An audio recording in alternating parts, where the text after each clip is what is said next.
నమస్తే నేలతల్లి కార్యక్రమానికి స్వాగతం. ఈ రోజు చర్చ కార్యక్రమంలో భాగంగా సాదా బైనామాలకు సంబంధించి మాట్లాడుకుందాం. ఇటీవల కోర్టు తీర్పుతో సాదా బైనామాలకు సంబంధించి ఎవరైతే రైతులు ఉన్నారో వాళ్ళ క్రమబద్ధీకరణకు సంబంధించి అనౌన్స్మెంట్ చేసింది. ఈ క్రమంలో అసలు దీనికి ఉన్న నియమ నిబంధనలు ఏంటి అన్న అంశం గురించి ఈరోజు చర్చించడానికి భూభారతి చట్ట రూపకల్పన చేసిన న్యాయ నిపుణులు సుల్ కుమార్ గారు మనతో పాటు ఉన్నారు. వారిని అడిగి మరిన్ని వివరాలు తెలుసుకుందాం. నమస్తే సుల్ కుమార్ గారు. నమస్తే సార్, ముందుగా ఏదైతే సాదా బైనామాలకు సంబంధించి హైకోర్టు తీర్పు ఇచ్చిందో దీనికి సంబంధించి మాట్లాడే ముందుగా అసలు సాదా బైనామా అంటే ఏంటి, దీని నియమాలు ఎట్లా ఉంటాయి, దాని గురించి ఒకసారి వివరంగా చెప్తారా? సాదా బైనామా పేరులో ఉంది. సాదా బైనామా అంటే ప్లెయిన్ పేపర్ ట్రాన్సాక్షన్ అర్థం. ఎవరైనా సరే భూముల అమ్మకాలు కొనుగోలు చేసినప్పుడు ఏం చేస్తాము? రిజిస్ట్రేషన్ చట్ట ప్రకారము, స్టాంప్ యాక్ట్ ప్రకారము, ట్రాన్స్ఫర్ ఆఫ్ ప్రాపర్టీ యాక్ట్, ఈ 3 చట్టాలు ఉంటాయి. ఈ 3 చట్టాల పరిధిలో మీరు భూమి కొనుక్కున్నారు, నేను మీకు భూమి అమ్మినా, మీరు కొనుక్కున్నారు, ఒక కాగితం రాసుకుంటాము. స్టాంప్ పేపర్ మీద రాసుకొని సబ్ రిజిస్ట్రార్ ఆఫీస్కి పోయి రిజిస్ట్రేషన్ ఫీజు స్టాంప్ డ్యూటీ కట్టితే రిజిస్ట్రేషన్ చేసి దానికి ఒక నంబర్ ఇస్తే కాగితం ఇస్తారు మనకు. దాని అర్థమైంది మీకు నాకు మధ్యలో ఒక లావాదేవీ జరిగినట్టుగా ఇది ఒక ఆధారంగా పనికొస్తుంది. కానీ ఒక 10 ఏళ్ల క్రితం వరకు కూడా ఎక్కడెక్కడైతే వెనకబడిన ప్రాంతాలు ఎక్కువ ఉన్నాయో, భూమి విలువలు చాలా తక్కువ ఉన్నాయో, లిటరసీ చాలా తక్కువ లెవెల్స్లో ఉన్నాయో, ఇటన్ని కారణాల వల్ల సాధారణంగా ఎవరు కూడా పోయి రిజిస్ట్రేషన్ చేసుకునే వాళ్ళు కాదు. తెల్ల కాగితం మీద రాసుకొని అమ్మకాలు కొనుగోలు అయిపోతే భూమి తీసేసుకుంటారు. లేకపోతే మా అంటే 10 రూపాయలు, 20 రూపాయలు, 100 రూపాయల బాండ్ పేపర్ మీద రాసుకొని సంతకాలు పెట్టుకునే వాళ్ళు, అదే అమ్మకాలు కొనుగోలు. మరి వింటే ఆశ్చర్యపోయి కొన్ని సందర్భాలలో అగ్గిపెట్టే వెనకాల, సిగరెట్ పెట్టే వెనకాల కూడా 100 ఎకరాలు కొనుక్కున్న సందర్భాలు కూడా ఉన్నాయి డబ్బులు ఇచ్చుకొని. వీటన్నిటికీ అంటే ఏదైతే సాదా బైనామా ద్వారా కొంటారో ఈ భూములకి పాస్ పుస్తకం రావడానికి 1989 నుంచి సమస్య మొదలైంది. అప్పటిదాకా ఇది సమస్యే కాదు. తెలంగాణ ప్రాంతంలో సాదా బైనామా ద్వారా కొన్న, రిజిస్టర్డ్ దస్తావేజ్ ద్వారా భూములు కొనుక్కున్న 1989 వరకు కూడా రికార్డుకి ఎక్కించవచ్చు. ఎవరైతే కొనుక్కొని వ్యవసాయం చేసుకుంటున్నారో వాళ్ళ రికార్డుల పేరు వస్తుంది, పాస్ పుస్తకాలు వస్తాయి, కాబట్టి ఇబ్బంది లేదు. 89లో ఎప్పుడైతే మనం 6 చట్టాన్ని అమలు చేయటం మొదలుపెట్టామో అప్పటి నుంచి సాదా బైనామా సమస్య ప్రారంభమైంది. ఇప్పుడు దాని గురించే కొత్తగా హైకోర్టు తీర్పు నేపథ్యంలో రాబోయే రోజుల్లో మరొకసారి రెగ్యులేషన్ ప్రక్రియ జరగబోతుంది.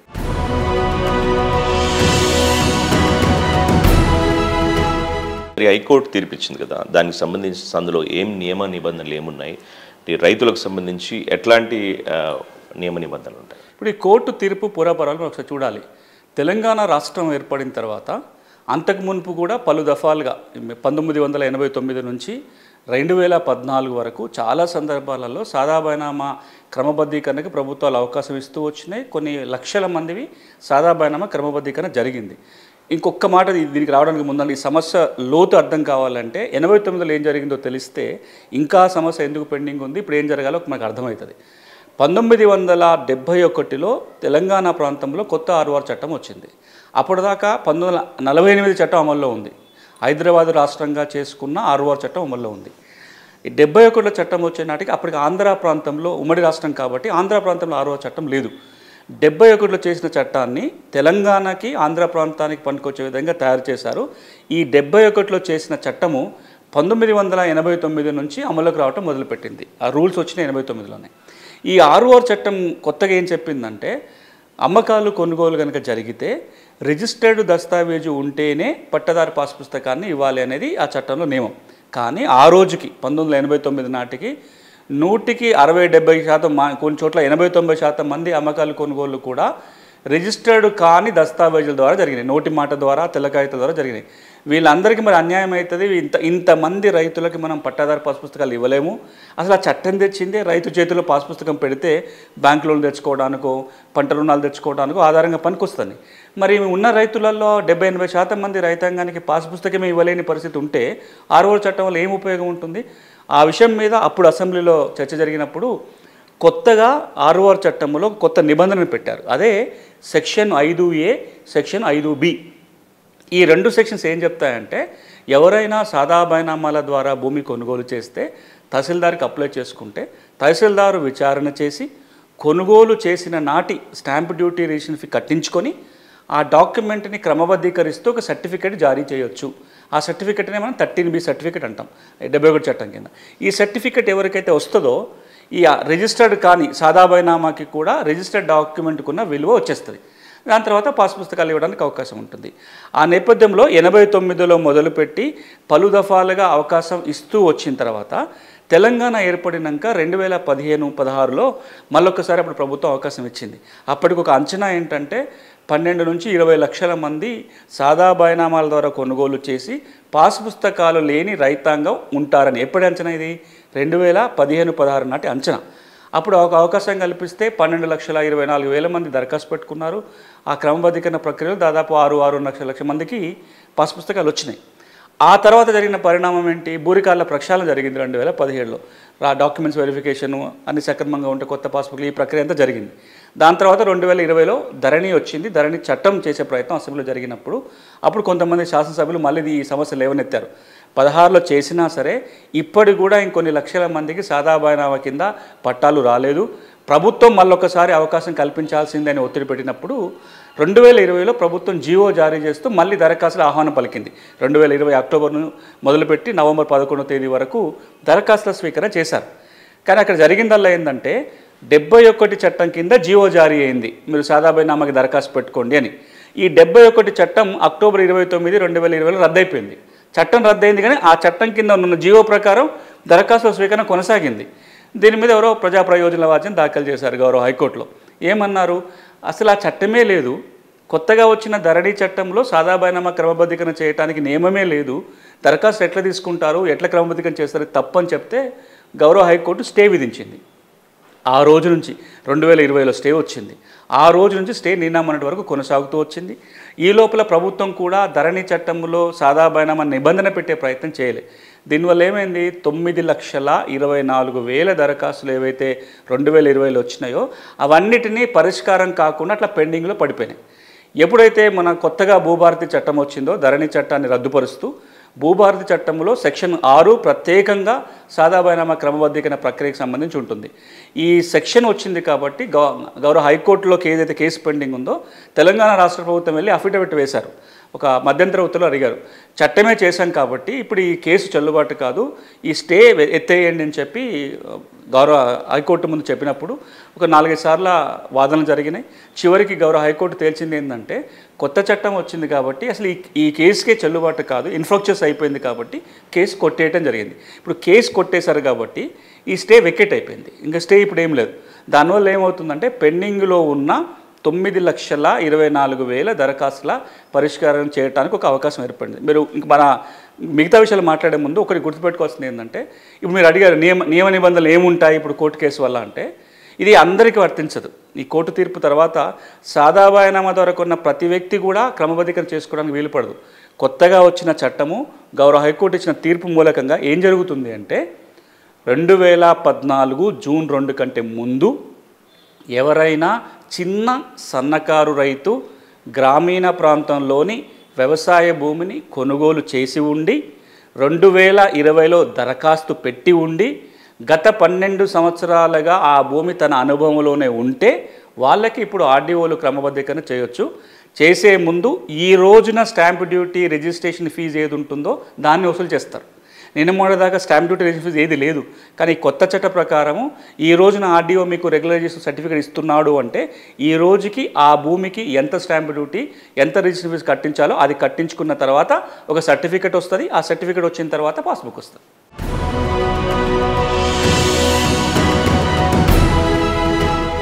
సాదా బైనామాలకు సంబంధించి రిజిస్ట్రేషన్లకు సంబంధించి క్రమబద్ధీకరణకు ఎట్లాంటి గైడ్ లైన్స్ పెట్టినరు అంటే రాష్ట్ర ప్రభుత్వం ఆలోచన ఏంటి అసలు? శరత్ గారు, ఇంకా వివరణాత్మకమైన ఆదేశాలు ప్రభుత్వం ఇంకా రావాల్సి ఉంది.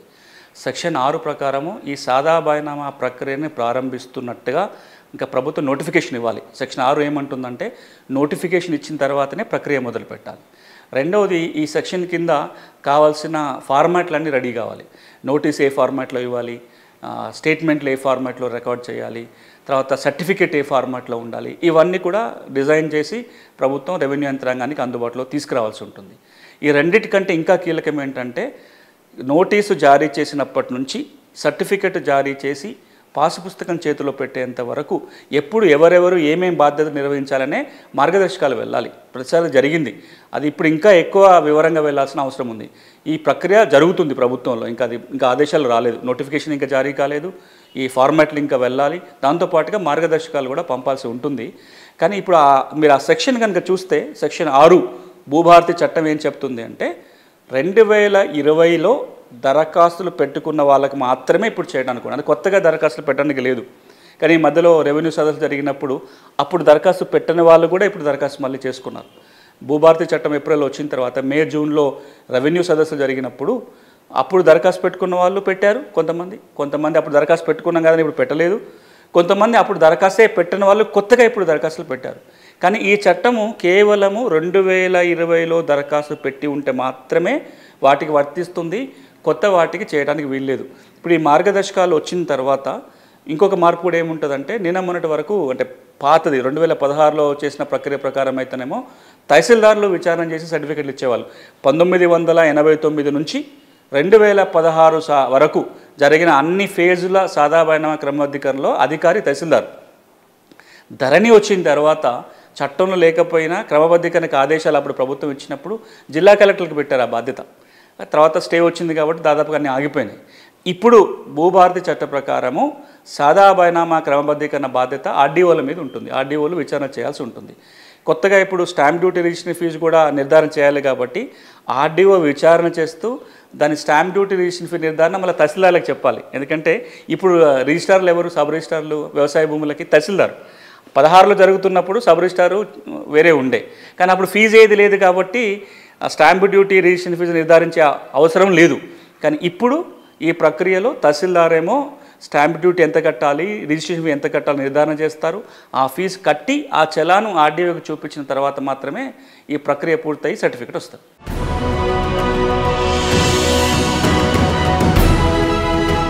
ఇప్పుడు నిరూపణకి ఏదైతే భూ హక్కుదారులు ఉన్నారో వాళ్ళ నిరూపణకి ఎట్లాంటి డాక్యుమెంట్స్ అవసరం? సో దాంతోపాటు వాళ్ళకి ఎట్లాంటి హక్కులు ఇవ్వబోతుంది? సాదా బైనామా క్రమబద్ధీకరణ అంటే ఇప్పుడు కొత్తగా ఇంకా ఆదేశాలు రావాలి కాబట్టి వివరంగా చూద్దాం. కానీ ఇప్పుడున్న యాక్టు రూల్స్ ప్రకారం భూభారతి చట్టంలో సెక్షన్ 6 ప్రకారము భూభారతి నియమాలలోని రూల్ 6 ప్రకారం కనుక మనం చూసినట్లయితే ఎవరైతే సాదా బైనామా ద్వారా భూములు కొనుగోలు చేస్తారో వాళ్ళకి సర్టిఫికెట్ రావాలంటే కొన్ని కండిషన్స్ ఉన్నాయి. ఒక కండిషన్ ఏంటి? ఆ భూమి మీ అనుభవంలో ఉండాలి. ఈరోజు అనుభవం కాదు, గడిచిన 12 ఏళ్ళుగా మీ చేతిలోనే ఉండాలి. అంటే మీరు మీ వారసులో ఎవరికైతే వచ్చిందో వాళ్ళ చేతిలో ఉండాలి. అంటే ఈ రోజున క్రమబద్ధీకరణ చేయాల్సి వస్తే 2013 నుంచి కూడా ఆ భూమి మీ స్వాధీనంలోనే ఉండాలి. ఇది మొదటి నియమం. ఎట్లా నిరూపించుకుంటారు మీ స్వాధీనంలో ఉన్నట్టుగా?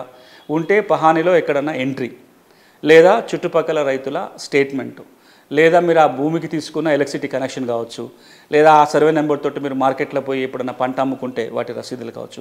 వీటన్నిటినీ పరిగణలోకి తీసుకొని స్వాధీనంలో భూమి ఉందా లేదా నిర్ధారణ చేసుకోవడానికి ఉంటుంది.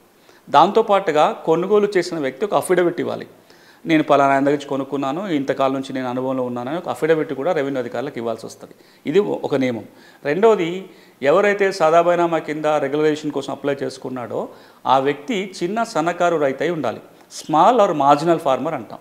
అంటే డ్రై ల్యాండ్ అయితే 5 ఎకరాల లోపు, వెట్ ల్యాండ్ అయితే 2.5 ఎకరాలు, తరి కుష్కి 5 ఎకరాల కంటే లోపు ఉండాలి.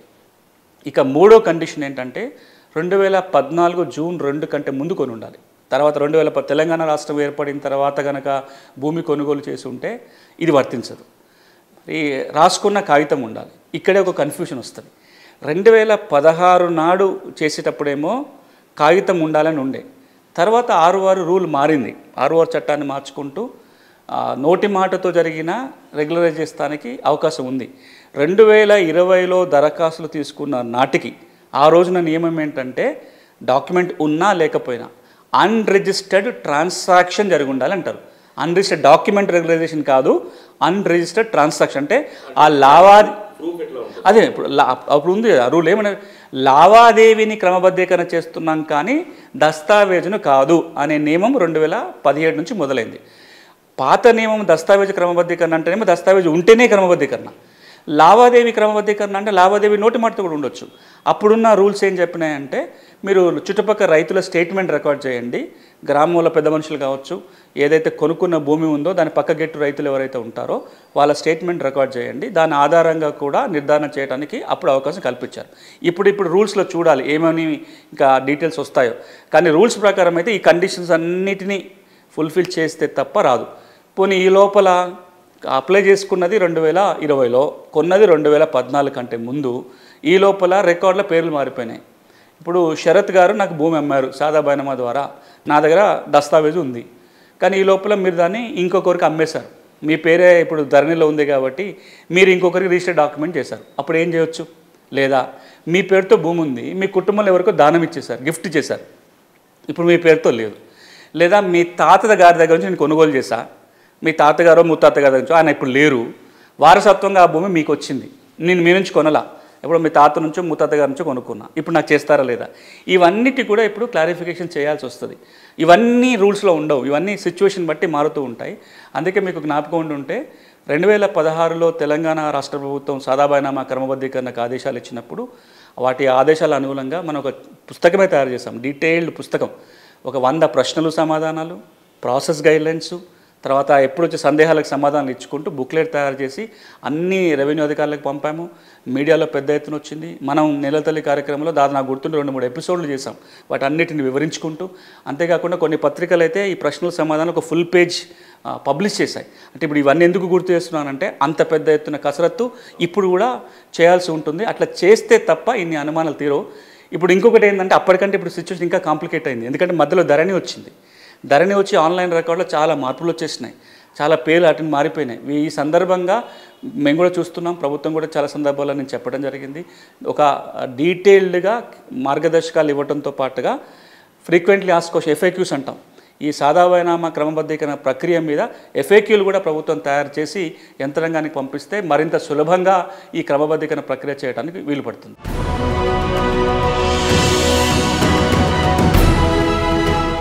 రీసెంట్గా చెప్పిన ప్రకారం 9 లక్షల పైన అప్లికేషన్స్ వచ్చినాయి, అంటే కన్ఫర్మ్ చేసినండి. సో కానీ ఇప్పుడు చూస్తే చాలామంది అంటే దీనిపై అవగాహన లేక అప్లికేషన్స్ పెట్టుకోలేదు, ఏది ధరణిలో మీరన్న తేదీ ప్రకారం.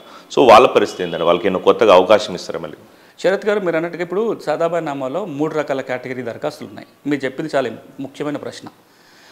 ఒక కేటగిరీ ఏంటంటే నేను సాదాబాయి ద్వారా కొనుక్కున్నాను, 2020లో దరఖాస్తులో పెట్టుకున్నా, ఇప్పుడు ఆ కేటగిరీ ఒక కేటగిరీ. రెండోది నేను 2014 కంటే ముందే కొనుక్కున్నాను, ఇప్పటికీ దరఖాస్తు పెట్టుకోలేదు. లేదా నేను మొన్న ఈ మధ్యలో రెవెన్యూ సదస్సులో మాత్రమే దరఖాస్తు చేశాను. కొంతమంది ఇంకా రెవెన్యూ సదస్సులో కూడా దరఖాస్తు పెట్టుకోలేకపోయారు, తెలియకుండా కొన్ని చోట్ల దరఖాస్తులు తీసుకోలేదు. మీరు సాదాబైనామా ఇప్పుడు చేయడానికి లేదని చెప్పి కొన్ని మండలాల్లో దరఖాస్తులు తీసుకోలేదు. మీరు పాత దరఖాస్తు ఉంటే చేస్తాము, లేకపోతే లేదు, కొత్తగా పెట్టొద్దు అని ఈ ఫామ్ ఉంది కదా, 2 పేజీల దరఖాస్తు ఫారం రెవెన్యూ సదస్సులో వాడిన దాంట్లో 2వ ఫేజ్కి వచ్చినాక అసలు సాదాబైనామా ఆప్షన్ తీసేశారు అక్కడ నుంచి పెట్టొద్దు అని. కాబట్టి నేను 2014 కంటే ముందు కొనుక్కొని ఉన్నాను, 2020లో పెట్టుకునే అవకాశం ఉన్నప్పుడు కూడా పెట్టుకోలేకపోయినా. ఇది 2వ కేటగిరీ. 3వ కేటగిరీ ఉంది, అదేంటంటే 2014 తర్వాత కొనుగోలు చేశారు. మనం ఇప్పుడు 2025లో ఉన్నాం. గడిచిన 11 సంవత్సరాలుగా కూడా ఎక్కడైనా మారుమూల ప్రాంతాల్లో బాగా ల్యాండ్ వాల్యూ ఎక్కువ ఉన్న చోట మాత్రం ఎవరు తెల్లకాయత మీద కొనుక్కోరు, ఎందుకంటే అంత డబ్బు పెట్టి కొంటున్నప్పుడు ఇబ్బంది అవుతుందని రిజిస్ట్రేషన్కే పోయి ఉంటారు. కానీ రిమోట్ ఏరియాస్లలో ఇంకా భూమి విలువలు తక్కువ ఉన్న చోటనో రకరకాల కారణాలతోటి 2014 తర్వాత కూడా కొనుగోలు చేసిన వాళ్ళు ఉన్నారు. ఇప్పుడు ఈ 3 కేటగిరీలు మనం విడివిడిగా చూడాలి. మొదటి కేటగిరీ ఏదైతే ఉందో, అర్హత ఉండి 2020లో కనుక దరఖాస్తు పెట్టుకొని ఉన్నట్లయితే భూభారతి చట్టం కింద ప్రభుత్వం నోటిఫికేషన్ ఇచ్చిన తర్వాత ఆర్డీఓలు వాటికి పరిష్కారం చేస్తారు. రెండో కేటగిరీ 2014 కంటే ముందే కొన్నారు, దరఖాస్తు పెట్టుకోలేదు, ఇప్పుడు రెవెన్యూ సదస్సులో దరఖాస్తు పెట్టుకున్నారు, లేదా ఇప్పుడు అవకాశం ఇస్తే మళ్ళీ పెట్టుకునే అవకాశం ఉంది. దీని మీద ప్రభుత్వమే నిర్ణయం తీసుకోవాలి. ఆ నెంబర్ని బట్టి నిర్ణయం తీసుకోవాలని ఎందుకంటున్నానంటే, వాళ్ళు కనుక అర్హత ఉన్న వాళ్ళ ఉండి రేపు పొద్దున వాళ్ళ పేర్లు రికార్డుకు రాకపోతే ఇది మళ్ళా లిటిగేషన్కి దారితీస్తుంది. ఆ రైతులకు రైతు భరోసా రాదు, రైతు బీమా కానీ ఇతరత్ర ఏ బెనిఫిట్లు రావు. కాబట్టి రెండోది మనమేమి టైటిల్ ఇవ్వట్లే, కొత్తగా భూమి పంచట్లే, ఉన్న హక్కుని గుర్తిస్తున్నాం. కాబట్టి కొంత ప్రభుత్వం ఆలోచన చేయాల్సి ఉంటుంది ఇది జరిగిన తర్వాత, ఈ ప్రక్రియ తర్వాత. కానీ 3వ కేటగిరీ ఉంది, 2014 తర్వాత, అంటే తెలంగాణ రాష్ట్రం ఏర్పడిన తర్వాత కూడా సాదాబైనామా కొన్నవాళ్ళు. ఇది కరెక్ట్ కాదు. ఇట్లా చేసుకుంటూ పోతే ఎక్కడ ఎండ్ ఉండదు. ఎందుకంటే 1989లో క్రమబద్ధీకరణ చేసినప్పుడే ఇది చివరిసారి ఇప్పటి నుంచి ఎవరు కొన్నా రిజిస్ట్రేషన్ డాక్యుమెంట్ ద్వారా కొనాల్సిందే అని చెబితే అది జరగలే. కట్ ఆఫ్ డేట్ 1989 కంటే ముందు కొనే కాస్త 2000కి చేరింది. ఏం మార్చారు, 2000 వరకు కొన్న వాళ్ళకి కూడా క్రమబద్ధీకరణ చేయొచ్చని వాళ్ళ రూల్ మార్చారు. అప్పటి నుంచి అవి చేసుకుంటూ వచ్చారు. ఇది లాస్ట్ అవకాశం, ఇక మళ్ళీ రాదు, మళ్ళీ చేయొద్దంటే తెలంగాణ రాష్ట్రం ఏర్పడిన తర్వాత 2000 కట్ ఆఫ్ డేట్ కాస్త 2014గా మారింది. రేపు ఎక్స్పెక్టేషన్ ఏంటంటే ఈ కట్ ఆఫ్ డేట్ 14 కాస్త 25, 24 అవుతుందని అనుకుంటున్నారు. ఇట్లా కొనసాగించుకుంటూ పోతే కనుక అన్నెసరీ లిటిగేషన్ అవుతుంది. కాబట్టి నాకున్న ఇన్ఫర్మేషన్లో కూడా కొత్తగా ప్రభుత్వం మళ్ళీ కట్ ఆఫ్ డేట్ తేదీ మార్చుతుందని నేను అనుకోను. కాబట్టి ఇప్పటి నుంచి అయినా సరే ఎవరైనా ఆస్తి కొన్నప్పుడు తప్పకుండా రిజిస్ట్రేషన్ చేసుకోవాల్సింది.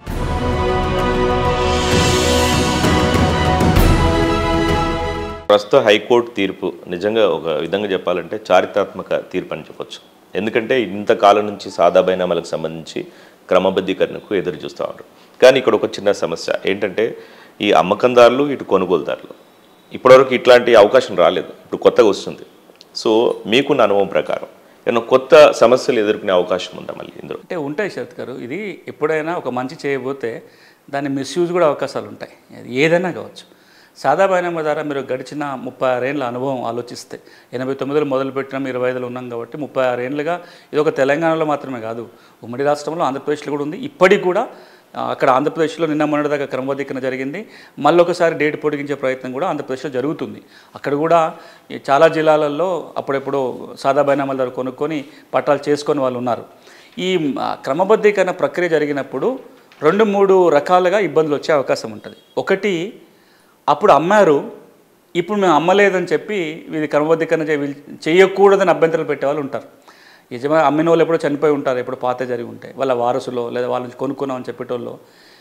భూమి ఏమో కొన్నాయన చేతిలోనే ఉంటుంది సాదా బైనామా ద్వారా. కానీ ఇప్పుడు అమ్మినాయన పేరు అమ్మినాయన వారసులో లేదా ఇంకొకరికి ఆ పేరు అందులో రికార్డులో ఉంటుంది. వాళ్ళు అభ్యంతరం పెడితే ఏంటి పరిస్థితి? ఇప్పుడు వచ్చిన కొత్త రూల్స్ ప్రకారం ఒక చిన్న ఇబ్బంది కూడా ఉంది. ఆ రూల్స్లో మార్పు కూడా రావాలని కూడా నేను చెప్తాను జరుగుతుంది. రెండోది ఏమవుతుందంటే, ఇదేమో జెన్యూన్గా కొన్న వాళ్ళకి చేయకుండా అడ్డంకులు పెడతానే కొన్ని రావచ్చు. ఇంకొక పక్కన దీన్ని అడ్డం పెట్టుకొని సంబంధం లేని వాళ్ళు కూడా మీ భూమి ఉంటుంది, ఇంకెవరో నాకు సాదా బైనామా ద్వారా ఇస్తారు, ఇది రెగ్యులైజ్ అయిపోయింది. అట్లాంటి కేసులు బోలెడు జరిగినాయి. అంటే మీరు ఎక్కడో పట్టణంలో ఉంటారు, మీ ఊళ్ళో ఉంటుంది, మీరు ఎవరికో కౌలుకి ఇస్తారు, పాలకి ఇస్తారు, లేకపోతే ఇంకెవరో దాన్ని చూసుకుంటూ ఉంటారు. మీరు ఎట్లాగో లేరు కాబట్టి నేను నోటి మాటతో షరత్ ద్వారా కొనుక్కున్నానని చెప్పి దరఖాస్తు పెట్టుకొని మీకు తెలియకుండానే ఆ భూమి వాళ్ళ వేరు రికార్డులో మారిపోయిన సందర్భాలు ఉన్నాయి, మిస్యూజ్ అయిన సందర్భాలు ఉన్నాయి. ఇటు మిస్యూజ్ కాకుండా ఉండాలన్నా, అర్హత ఉన్న వాళ్ళకి తప్పకుండా పట్టా రావాలన్నా కొన్ని జాగ్రత్తలు ప్రభుత్వం తీసుకోవాలి. ఒకటి, ఈ ప్రక్రియ మొత్తాన్ని ఆన్లైన్లోనే చేయాలి, ఫిజికల్గా చేయకూడదు. లాస్ట్ టైం అంటే తెలంగాణ రాకముందు చేసిన చాలా సాదా బైనామా ప్రక్రియలలో కూడా ఫిజికల్గా జరిగేది. అంటే ఫామ్ 10 దరఖాస్తు ఫిజికల్గా వచ్చేది, 11-12 నోటీసులు ఇచ్చేవాళ్ళు, ప్రొసీడింగ్ కూడా రాతపూర్వకంగా ఉండేది.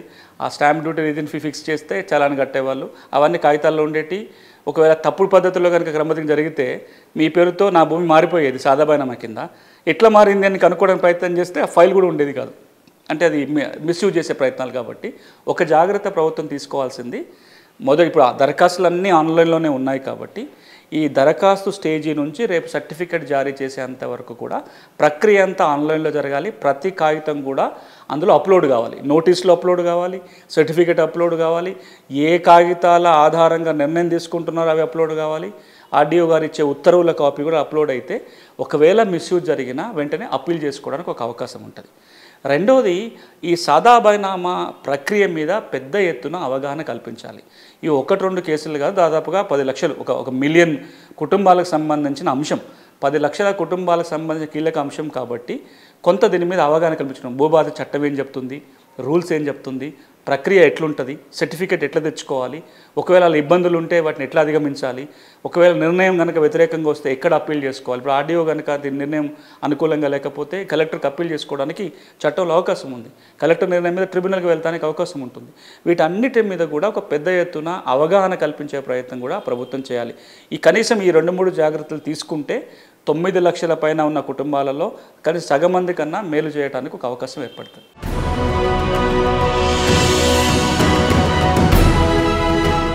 సాదా బైనామాల పేర్లతో రైతులు పాపం అంటే చాలా ఖర్చు పెట్టి, అంటే దీన్ని రిజిస్ట్రేషన్ చేసుకోవాలన్న ప్రయత్నంలో భాగంగా చాలా ఖర్చు పెట్టి ఆర్థికంగా చాలా ఇబ్బందుల్లో ఉన్న వాళ్ళు కూడా చాలామంది ఉన్నారు. సో అట్లాంటి క్రమంలో మీరు అంటే మీకున్న అనుభవం ప్రకారం ఇప్పుడున్న పరిస్థితుల్లో భవిష్యత్తులో ఇట్లాంటి సమస్యలు రాకూడదు అనుకుంటే రైతులకు కానీ లేకపోతే ప్రభుత్వానికి కానీ మీరు ఇచ్చే సూచన ఏంటి? 2-3 అంశాలు. ఒకటి, ఇప్పుడు కనుక సాదా బైనామా ప్రక్రియలో మీది రెగ్యులరైజ్ అయిపోతే సంతోషం, పట్టా వస్తుంది. ఒకవేళ కనుక ఈ సాదా బైనామా ప్రక్రియ ద్వారా పట్టా రాకపోతే ఆల్టర్నేట్గా 2 మార్గాలు ఉన్నాయి. ఒక మార్గం ఏమో భూ యజమానులు ఒప్పుకుంటే రిజిస్ట్రేషన్, అది జరగదు కాబట్టే మన సాదా బైనామా ప్రక్రియ కిందకి వస్తుంది. రెండో మార్గం ఏంటంటే పోయి రిజిస్ట్రేషన్ చేసుకోవాలి. అంటే మనం కోర్టు ద్వారా పోయి రిజిస్ట్రేషన్, ఆయన ఒప్పుకోకపోతే సివిల్ కోర్టులో కేసు వేసుకొని కోర్టు ద్వారా దాన్ని మనం రిజిస్ట్రేషన్ చేసుకునే ప్రక్రియ చేపట్టాలి. ఏదో ఒక ద్వారా ఇప్పటికైనా దానికి అంటే కంప్లీట్గా హక్కులు తెచ్చుకునే ప్రయత్నం జరగాలి.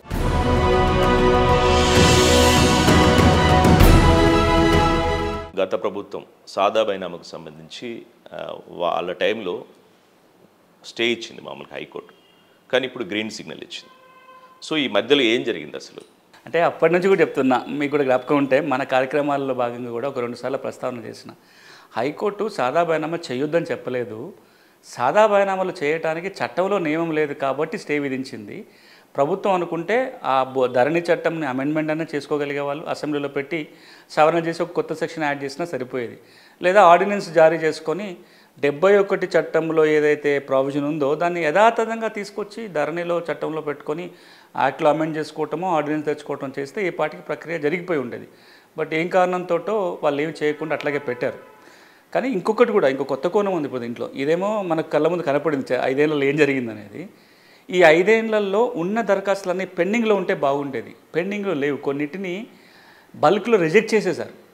9,24,000 మనం ఊరికే మాట్లాడుతున్నాం, కానీ 2020లో దరఖాస్తు తీసుకున్నప్పుడు 2 పరిణామాలు జరిగినాయి. ఒకటి, హైకోర్టు కూడా మొత్తం దరఖాస్తుల మీద స్టే విధించలే, కేవలం 7 లక్షల దరఖాస్తుల మీదనే స్టే విధించారు. ఎందుకు తేడా అంటే అక్టోబర్ 29 వరకు ఏవైతే దరఖాస్తులు వచ్చినాయో అప్పటి వరకు పాత 6వ చట్టం అమల్లో ఉంది కాబట్టి ఆ దరఖాస్తుల ప్రక్రియ మీరు కొనసాగించవచ్చు, కానీ ఫైనల్ సర్టిఫికేట్ ఇవ్వద్దు అని చెప్పారు.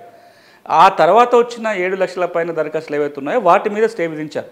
కొన్ని చోట్ల కొంతమంది రెవెన్యూ యంత్రాంగం ఈ 2 లక్షల దరఖాస్తుని ప్రాసెస్ చేసే పని చేశారు, కొన్ని నిర్ణయాలు కూడా తీసుకున్నారు. ఇప్పుడు వాటిని ఏం చేయాలనే ఆలోచన మనం చేయాలి. రెండోది, మిగతా 7 లక్షల దరఖాస్తులలో కొన్ని జిల్లాల్లో ఎందుకు ఇన్ని పెండింగ్ చూపించుకోవాలి, ఎట్లా చేయడానికి లేదు కదా అని బల్క్ రిజెక్షన్ చేసేసారు. అంటే ధరణిలో కొన్నిసార్లు ఆ దరఖాస్తుల నెంబర్ పెరిగిపోగానే ఇది డిస్పోజల్ చేయాలి కాబట్టి రిజెక్ట్ కొడితే డిస్పోజ్ అయిపోయినట్టే. అలానే సాదా బైనామా కూడా మొత్తం డిస్పోజ్ చేశారు. కానీ ఈ రోజున ఈ స్టే ఎత్తేసారు కాబట్టి చట్టం ఏమంటుంది, ఆ రోజు దరఖాస్తు పెట్టి ఉండాలని అన్నది అంతే. అంటే అవి ఇంకా పెండింగ్లో ఉండాలని ఏం మాట వాడలేదు అందులో చట్టంలో. దాని అర్థం ఏమవుతుంది, 9,24,000 దరఖాస్తుని ఇప్పుడు మళ్ళా పరిశీలనకు చేపట్టాలని అర్థం వస్తుంది. కాబట్టి దాని మీద కూడా గవర్నమెంట్ కొంత క్లారిఫై చేయాల్సి ఉంటుంది.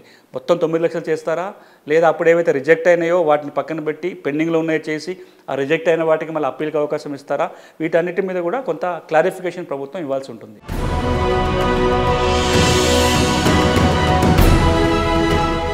కోర్టు తీర్పు అంటే రైతులకు సంతోషమే, కానీ ఇంకొక డౌట్ కూడా ఉంది రైతులకు. ఏంటంటే ఇది ఇంత పెద్ద ఎత్తున ఇన్ని లక్షల అప్లికేషన్స్ని ఏ విధంగా స్క్రూటినీ చేస్తారని. యాక్చువల్గా దీన్ని మీరు గత ప్రక్రియ చూసుంటే కనుక మీకు 2 సంఘటనలు గుర్తు చేస్తాను. అంటే బాగా చేయడానికి ఎంత అవకాశం ఉంటుంది, లేకపోతే చేయకపోతే ఏమవుతుంది అనేది కూడా. ఒకటి, 2007-9 ఆ ప్రాంతంలో 2 ఏళ్ల మధ్యకాలంలో సెంటర్ ఫర్ గుడ్ గవర్నెన్స్ అని మనకు మరిచెన్నాడు ఇన్స్టిట్యూట్లో ఆఫీస్ ఉంటుంది. ఇప్పుడు గచ్చిబౌలిలో కూడా ఒక వాళ్ళ government institution, state government institution, వాళ్ళు నల్గొండ జిల్లాలో ఒక పైలట్ కార్యక్రమం చేశారు. సాదా బైనామా క్రమబద్ధీకరణ ఎట్లా చేస్తే బాగా చేయడానికి ఉంటుందని. సూర్యాపేట తాలూకా తర్వాత నల్గొండ తాలూకాలలో పైలట్ ప్రోగ్రామ్. దాన్ని పూర్తిగా డాక్యుమెంట్ చేసి ఒక షార్ట్ ఫిలిం, నేను ఆర్డీఐ డైరెక్టర్గా ఉన్నప్పుడు మొత్తం ప్రక్రియ మీద నేను షార్ట్ ఫిలిం తీపించాను. అది మనకు అందుబాటులో ఉంది. తర్వాత 2016 సంఘటన చెప్పాను. 2016లో తెలంగాణ ప్రభుత్వం సాదా బైనామాకి అవకాశం కల్పించినప్పుడు కూడా ఒక పుస్తకం తయారు చేయటము, దాని పెద్ద ఎత్తున అవేర్నెస్ క్యాంపెయిన్ చేయటము, ప్రతి జిల్లా హెడ్ క్వార్టర్కి వెళ్ళి రెవెన్యూ యంత్రాంగానికి నేను మా టీం పర్సనల్గా వెళ్ళి ట్రైనింగ్లు ఇచ్చినాం. ఇది ఫ్రీ ట్రైనింగ్సే, మళ్ళీ ఎక్కడ ఎవరి నుంచి ఇది ఆశించేసింది కాదు, పేదలకు ఉపయోగపడుతుంది. ఈ 2 ఉదాహరణలు ఒక పక్కన.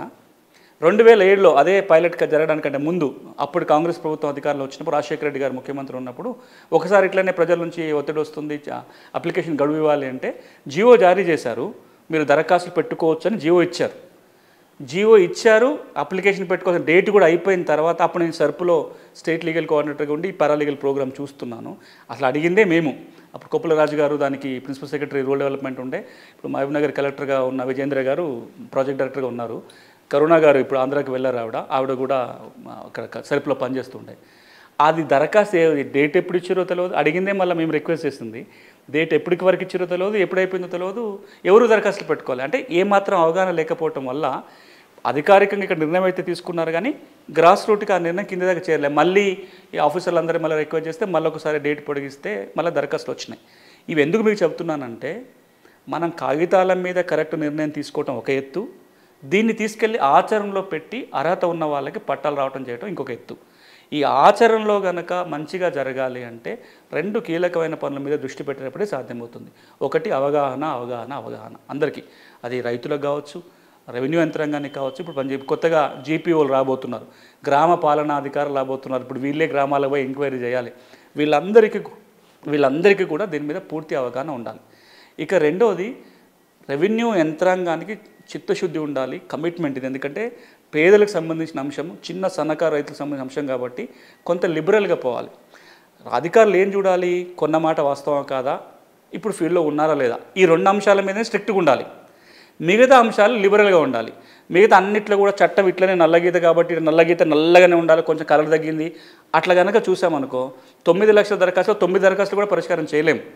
రెవెన్యూ యంత్రాంగం కనుక నేను ఇంతకుముందు చెప్పినట్టుగా కొనుగోలు చేసిన విషయంలో, కబ్జా ఇప్పుడు పొజిషన్లో ఉన్నారా అనే విషయంలో స్ట్రిక్ట్గా చూసి మిగతా అంశంలో కనుక కొంత లిబరల్గా ఉండగలిగితే ఎక్కువ మందికి మేలు జరుగుతుంది. ఇట్లా చూడాలి. ఈ 2 కార్యక్రమాలు చేస్తూ ప్రభుత్వం ఎప్పటికప్పుడు దీని మీద మానిటరింగ్ చేసుకోగలిగితే ఈ 9 లక్షలలో అర్హత ఉన్న ప్రతి చిన్న సన్నకారు రైతుకి మనం మేలు చేయగలుగుతాం.